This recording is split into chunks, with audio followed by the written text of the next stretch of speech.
On est de retour pour une nouvelle critique de publicité méta et aujourd'hui, on va s'attaquer aux publicités de l'entreprise Maison Olive. Maison Olive, si jamais tu connais pas, c'est une entreprise qui vend des meubles, qui a une boutique à Belleuil et qui vend aussi via son site web, qui a une bonne stratégie publicitaire quand même, ça m'a impressionné pour une entreprise qui a pignon sur rue puis qui vend des produits comme ça où il y a beaucoup de magasins de meubles, il y a beaucoup de compétition, donc je trouve ça vraiment, vraiment cool. Ils ont un super site web aussi, ça va me faire plaisir de regarder aujourd'hui leur campagne publicitaire et comme d'habitude, comme toutes nos critiques de pub, c'est un point de vue extérieur. Donc, je connais pas personnellement les gens qui travaillent chez Maison Olive, je connais pas non plus leur stratégie publicitaire. Donc, quelle importance ils accordent à leur pub, quel budget ils mettent, est-ce que ça donne des bons résultats ou non? J'en sais rien. En fait, le but de cette vidéo, c'est d'avoir un regard extérieur sur les publicités qui tournent en ce moment, auxquelles on va accéder via la bibliothèque publicitaire de Meta. Et le but, c'est que toi, tu puisses en tirer des éléments intéressants à tester, à changer, à ajouter dans ta stratégie de pub à toi, peu importe ce que tu as à vendre en ligne. Donc, sans plus tarder, je m'en vais sur la bibliothèque publicitaire de Meta, où tu peux accéder toi aussi à toutes les publicités qui tournent pour n'importe quelle entreprise. Et on voit ici les publicités de Maison Olive. Donc, ils en ont 42 qui tournent en ce moment. C'est vraiment très bien. Même, je trouve ça très impressionnant. Ils ont beaucoup de pubs. Ils ont des vidéos, des images. Vraiment, c'est très, très bien présenté. On a beaucoup de pubs, c'est varié. C'est vraiment très, très cool. Je suis super impressionné de voir ça. Donc ça, très, très bon premier point. Puis d'ailleurs, quelque chose que j'ai remarqué tout de suite en regardant un peu toute leur publicité, c'est que Maison Olive adresse plein d'angles marketing possibles au travers de leur pub. On a des publicités qui parlent de la livraison gratuite et qui parlent un peu plus des produits. On a des publicités qui présentent une offre de 15% sur la première commande. On a des pubs pour venir en personne chez Maison Olive à la boutique à Belleuil. On avait aussi des publicités pour l'infolettre, là, si je me trompe pas, un petit peu plus haut. Voilà, ici, abonnez-vous à l'infolettre. Donc, on a différents angles qu'on vient travailler. Ici, c'est vraiment très intéressant. Quelque chose que je regarderais si j'étais à leur place, à moins qu'ils investissent plusieurs dizaines de milliers de dollars par mois, ce serait de voir est-ce qu'il y a un focus un peu plus précis que je pourrais avoir. Là, maintenant que j'ai testé tout ça, est-ce que je vois qu'il y a quelque chose de ces éléments-là qui m'amène plus de résultats que d'autres? Par exemple, est-ce que mon 15% ici sur l'infolettre, les gens qui s'inscrivent à mon infolettre, est-ce qu'ils achètent? Si je me rends compte que oui, c'est une initiative intéressante à garder puis à continuer à mettre de l'avant. Si je me rends compte que ouf, c'est peut-être moins rentable que je pensais, peut-être qu'on la mettrait de côté. Donc, ce serait intéressant de voir. Là, on a testé plusieurs choses. Qu'est-ce qu'on garde, qu'est-ce qu'on laisse, etc. J'aime aussi beaucoup l'idée d'avoir des publicités de visite en magasin. C'est quelque chose que beaucoup d'entreprises qui ont pignon sur rue hésitent à faire parce qu'on est sur des pubs qui peuvent pas vraiment se mesurer en termes de performance. Je vais faire une publicité, je vais la mettre peut-être en mode notoriété, je veux que les gens interagissent, voient ma vidéo, mais finalement, mon objectif principal, c'est qu'ils se déplacent en magasin. Puis ça va être difficile à voir, mis à part le fait que je me demande si mes ventes en magasin ont vraiment augmenté, mais c'est des publicités qui ont généralement un vrai bon impact parce qu'on a un ciblage qui est local. On va cibler uniquement quelques kilomètres, peut-être 10, 20, 30 kilomètres autour de l'emplacement. Selon la ville, si c'est dans un petit village, on va aller plus large. Puis si c'est à Montréal, par exemple, on va aller plus restreint parce qu'il y a plus de gens. Mais comme on est sur un ciblage local, c'est plus facile de saturer notre marché et d'aller chercher une vraie notoriété. Donc, des publicités locales comme ça, c'est vraiment, vraiment intéressant. On aime ça.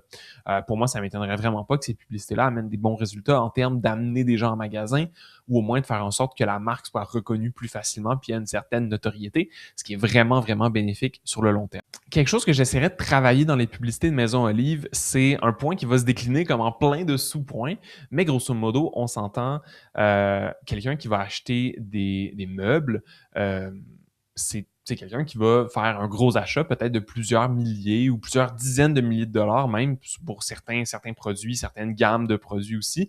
Donc, c'est des achats souvent qui vont avoir un cycle de réflexion un petit peu long. Soit que les gens vont réfléchir longtemps avant d'acheter, soit qu'ils vont comparer plein de produits, différentes marques, ainsi de suite. C'est quelque chose qui se traduit pas en ce moment dans les publicités. On est sur des publicités qui sont assez en surface, ce qui est pas mauvais en soi, mais on pourrait en avoir d'autres qui vont un petit peu plus loin pour accompagner les gens dans leur réflexion avant l'achat. Qu'est-ce que je veux dire par là? Plusieurs choses. Premièrement, comment est-ce que Maison Olive se différencie des autres marchands de meubles qui existent, que ce soit locaux ou à l'international qu'on peut commander en ligne? Donc, comment montrer que Maison Olive a certaines différenciations, puis comment intéresser les gens à acheter chez nous plutôt que dans les dizaines d'autres marques qui existent. C'est un des éléments les plus difficiles en publicité. Quand les gens magasinent pour des meubles, par exemple, ils vont voir des publicités de dizaines d'entreprises à la fois qui vendent des meubles. Donc, comment faire en sorte que les gens se souviennent de nous puis se disent « Ah oui, c'est chez Maison Olive que je veux commander ». Il y a plusieurs choses. Premièrement, ça peut être intéressant de mettre un peu plus de l'avant l'identité de la marque. C'est quoi les valeurs importantes à Maison Olive? Comment on sélectionne nos produits? Comment on les tests? Est-ce qu'on a des garanties spéciales? Est-ce qu'on a des choses comme ça qui reflètent notre identité? Ça peut être aussi dans la façon de communiquer.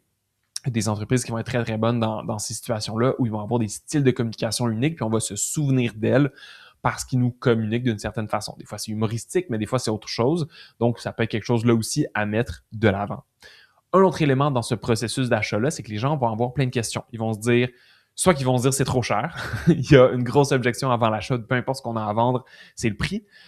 Mais ça va être aussi des fois des questions plus techniques. Est-ce que si j'aime pas le produit, je peux le retourner? Combien de temps est-ce que j'ai pour faire ça? Est-ce que dans le cas des meubles, j'ai de l'installation qui vient avec ou est-ce que je dois faire le travail moi-même? Si je le tâche, est-ce qu'il se détache facilement? Il y a plein de questions comme ça qui pourraient être intéressantes de venir adresser dans nos publicités. Ça peut être à la fois dans des vidéos, ça peut être aussi dans le texte des pubs. En ce moment, le texte principal de la publicité, c'est souvent une ligne ou deux. On peut avoir des textes beaucoup plus longs qui adressent ces points-là. Et c'est des pubs qui vont être un petit peu moins centrées sur l'ambiance du produit. En ce moment, les vidéos qu'on a, tout ça, c'est des très, très belles photos des produits qui nous inspirent déjà à voir ces produits-là dans leur environnement, ce qui est parfait. Mais lorsque les gens sont déjà un peu dans cette réflexion-là, ils vont avoir d'autres questions, puis avoir d'autres pubs qui adressent ça. C'est vraiment très intéressant. Donc, bref, ça peut être de venir mettre de l'avant des témoignages, de parler des garanties. Si je présente un produit en particulier, de venir me présenter un peu ces éléments-là de comment il s'utilise. Est-ce qu'il est pratique à utiliser?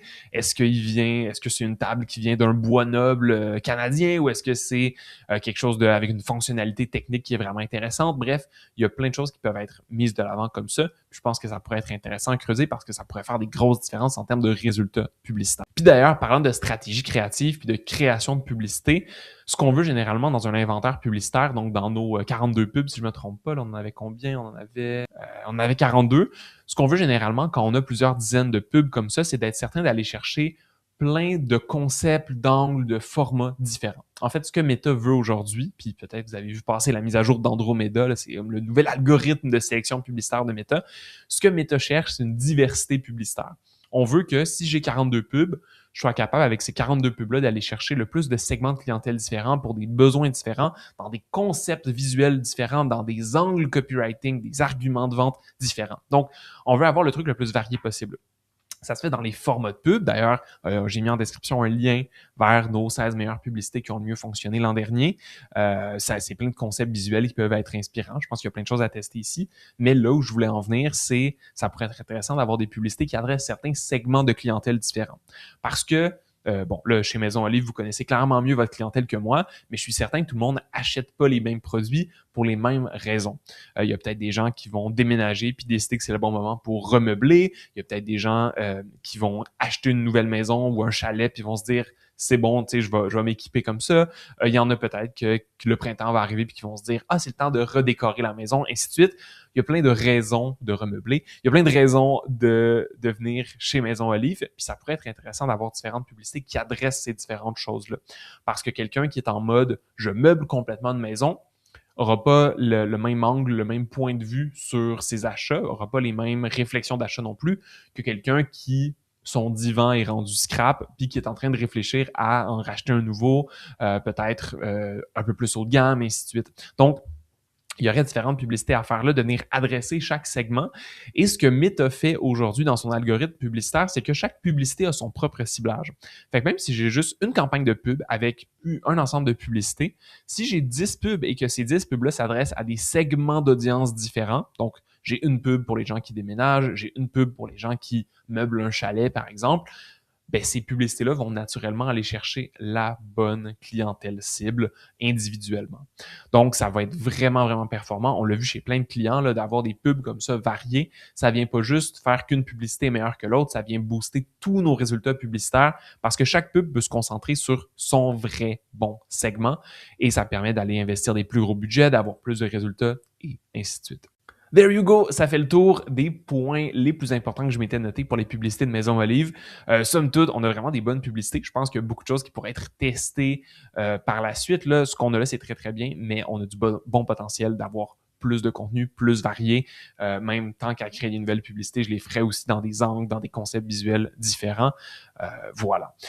Si jamais tu penses que j'oublie quelque chose, n'hésite pas à me le mettre en commentaire. Puis si tu aimerais ça, toi aussi, de ton côté, qu'on regarde tes campagnes, tes publicités, tout ça, on a un service qui s'appelle le deuxième avis. Le deuxième avis, c'est 1 heure en partage d'écran où quelqu'un de notre équipe regarde tes campagnes, tes publicités, puis vient te sortir à peu près 5 à 15 recommandations d'amélioration. Ça peut être des modifs à faire. Des fois, c'est des trucs aussi simples que de changer une case ou deux dans ton ciblage puis que ça fait des grosses différences. Puis des fois, c'est des nouvelles idées de tests, de pubs à créer et plein d'idées pour que tu puisses optimiser tes campagnes dans le futur. Puis généralement, les gens qui font les appels de deuxième avis voient des résultats dans les semaines suivant l'appel. On a plein de beaux témoignages sur la page. Tu peux les retrouver dans la description. Sinon, je te souhaite une super bonne journée puis on se retrouve dans une autre vidéo. Salut!